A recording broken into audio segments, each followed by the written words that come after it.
Bonjour à tous, bienvenue dans ce quatrième séminaire, alors le premier en vidéo. Cette introduction nous permettra de résumer les séminaires précédents si vous n'avez pas eu la chance de pouvoir venir à Caen aux 3 derniers séminaires. Donc la thématique de cette année est la retouche photographique, un mal nécessaire. Avant de se réjouir ou de critiquer ce procédé, nous avions défini le procédé en se demandant qu'est-ce que la retouche. Et j'avais établi que pour répondre à cette question, il faut prendre en compte 2 types de perceptions et 3 questions. Alors, le premier type de perception, c'est l'âge, la génération. J'avais pris comme exemple ma grand-mère, moi-même et mes nièces qui n'avons pas la même conception de la photographie.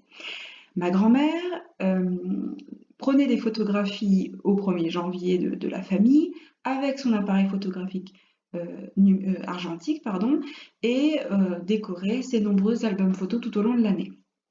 Elle ne jurait bien sûr donc que par l'argentique et n'avait cette conception de la photographie.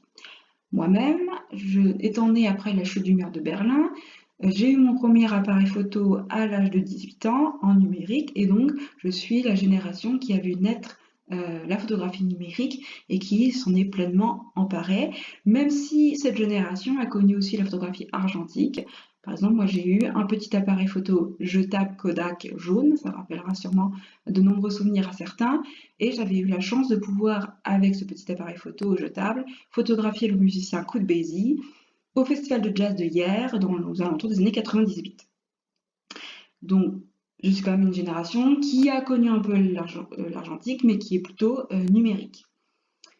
La troisième génération que j'avais prise, c'était celle de mes nièces, donc qui ont 10 et 13 ans, et qui ne jurent que par la photographie numérique, principalement réalisée avec un smartphone et sur lequel elles peuvent retoucher directement leur photographie, par exemple en les décorant, en ajoutant des oreilles de lapin ou des petits nez de chat, par exemple, très mignons. Bon, enfin bref, donc on a une génération qui passait complètement de l'argentique directement au numérique.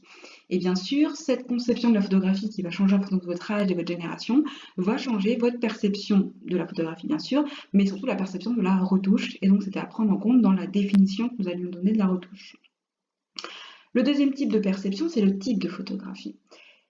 Vous n'allez pas concevoir la retouche de la même manière si vous faites une photographie de photojournalisme, si vous faites une photographie publicitaire ou une photographie artistique, ce n'est pas du tout la même chose.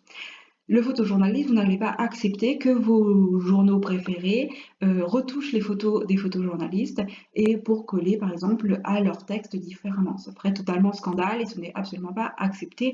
Et donc la photographie photojournaliste doit être, si je puis dire, la plus pure possible, même si cela ne veut pas dire grand-chose.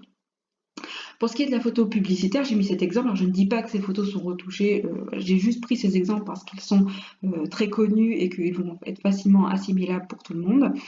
Il va y avoir une différence pour la photo publicitaire entre le consommateur et le publicitaire qui ne voit pas la même chose dans la photographie.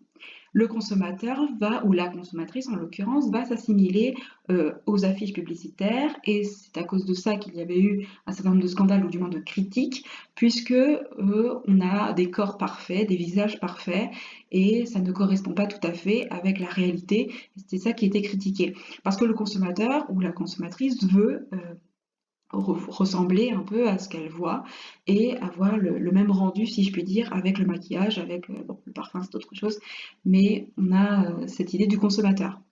Le publicitaire, lui, est plutôt dans une idée de marketing de vente et il va plutôt, lui, sans être menteur et sans avoir la volonté forcément de mentir, mais il veut mettre en valeur son produit et donc il n'est pas forcément dans une photographie qui se veut pure, mais dans une photographie qui se veut marchande, hein, ce qui est bien légitime. Donc il faut faire attention à notre regard en tant que consommateur face à ces images-là et donc on n'aura pas la même perception en fonction du type photographique.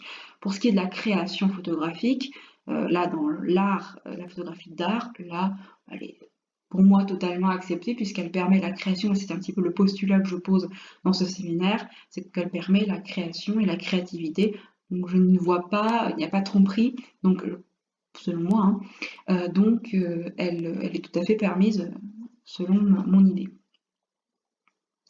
Alors après les 3 questions. La première question, c'est le temps. La question que je me suis posée, c'est à partir de quel moment dans la conception de la photographie comment dire, mettre la retouche. Est-ce que la retouche peut-elle être utilisée? Voilà, c'est ça le terme que je cherche.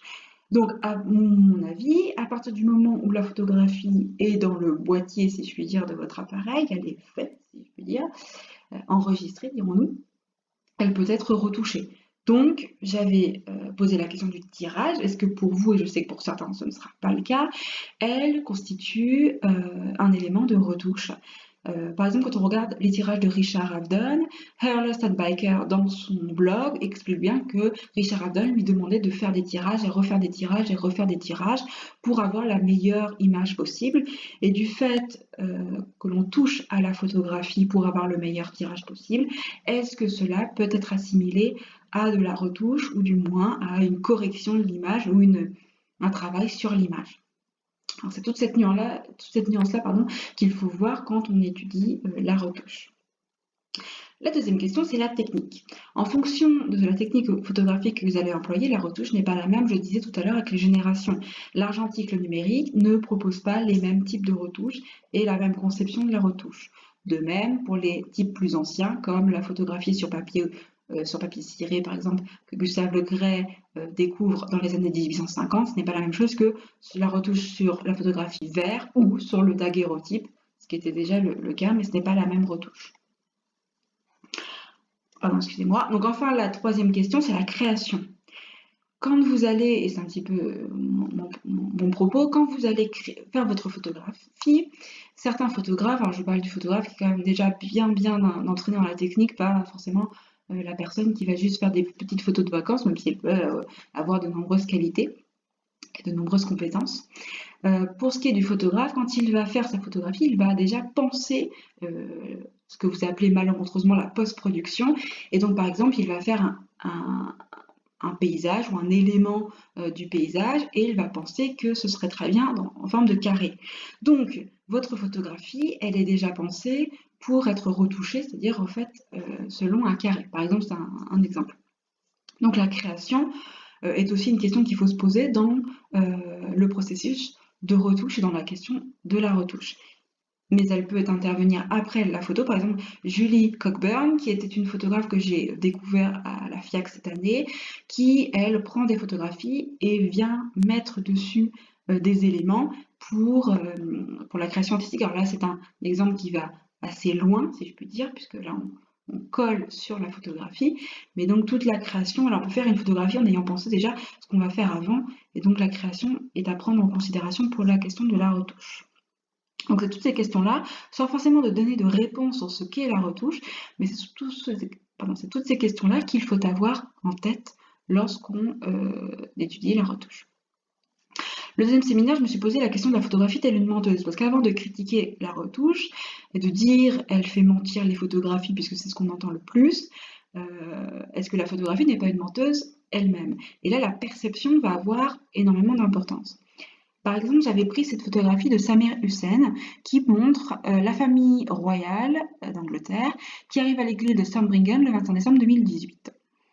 Dans un premier temps, la perception du regardeur, donc on voit les deux duchesses au centre qui ont les pieds qui vont dans le même sens, hein, le pied droit qui est en avant, de même pour les ducs, et on a l'impression que tout le monde va dans le même sens, ils ont le sourire, on a une famille harmonieuse, joyeuse, on aimerait presque faire partie de cette famille. Avec ce que l'on sait maintenant des discours de la famille royale, le regardeur, avec ses connaissances, pourrait percevoir l'image complètement différemment. Il pourrait se dire que Kate, qui est en rouge, ne regarde pas son interlocutrice qui est en train de lui parler, et donc on pourrait se dire qu'elle ne prête que peu d'attention à ce que lui dit Meghan, et donc elle s'en fiche complètement. Bon, c'est une interprétation du regardeur. Concrètement, elle est peut-être simplement en train de regarder le photographe qui est en face d'elle. Autour d'elle, il y a beaucoup de bruit, ce n'est pas forcément évident de suivre une conversation. Les deux ducs ne se regardent pas, alors on pourrait se dire qu'ils regardent le public, ce qui est bien normal, mais ils ont les mains dans les poches, ils ont l'air un peu crispés.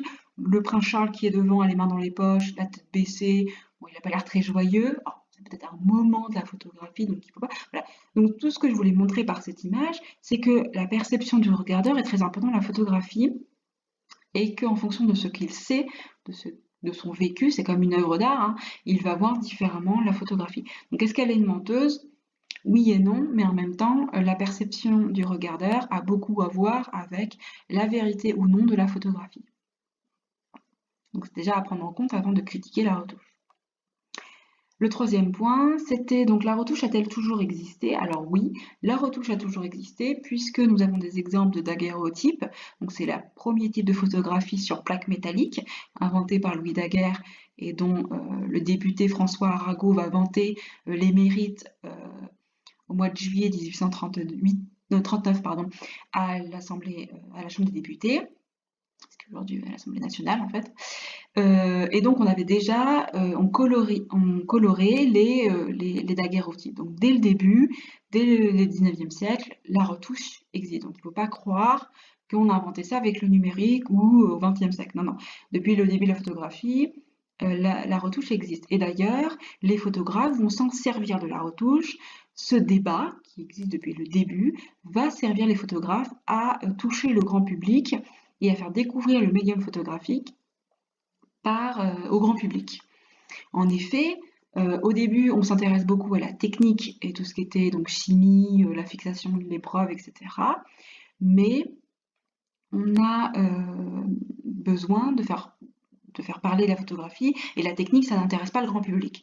La retouche, par contre, c'est un côté esthétique et ça va intéresser le grand public. Pourquoi? Parce que les gens vont se faire portraiturer dans des studios et veulent savoir si leurs photos sont retouchées avant d'être vendues. C'est quand même quelque chose qu'on aime bien savoir, si notre photo elle a été retouchée ou pas. Donc le débat va arriver sur la place publique et va pouvoir développer aux yeux du grand public le médium photographique. Donc la question va être utilisée en fait par les photographes. Il y aura des débats même au sein de la Société française de photographie où le président et le vice-président vont se quereller, si je puis dire, puisque l'un, donc le président, est contre la retouche et le vice-président veut bien laisser la retouche être utilisée si c'est pour permettre la créativité photographique en art, bien sûr. Donc on voit que cette question, elle existe depuis le début et il ne faut pas croire qu'on l'a inventée. Par exemple, cette photographie de 1857, Les deux façons de vivre d'Oscar Reglander, montre donc au centre le père avec ses deux fils, l'un qui va être attiré par les vices et l'autre par les vertus. Donc cette photographie c'est un montage qui a été réalisé à partir d'une trentaine d'épreuves découpées, collées et assemblées. Donc on voit le montage photographique existe depuis 1857, on en a déjà. Donc il ne faut pas croire que la photographie est arrivée comme ça d'un coup au XXIe siècle. Donc voilà un petit peu pour résumer très rapidement les 3 séminaires précédents et pour pouvoir déjà vous poser un certain nombre de questions, commencer à réfléchir un petit peu sur la retouche. Donc voilà, je vous souhaite une bonne semaine et je vous retrouve la semaine prochaine pour le prochain séminaire. Merci.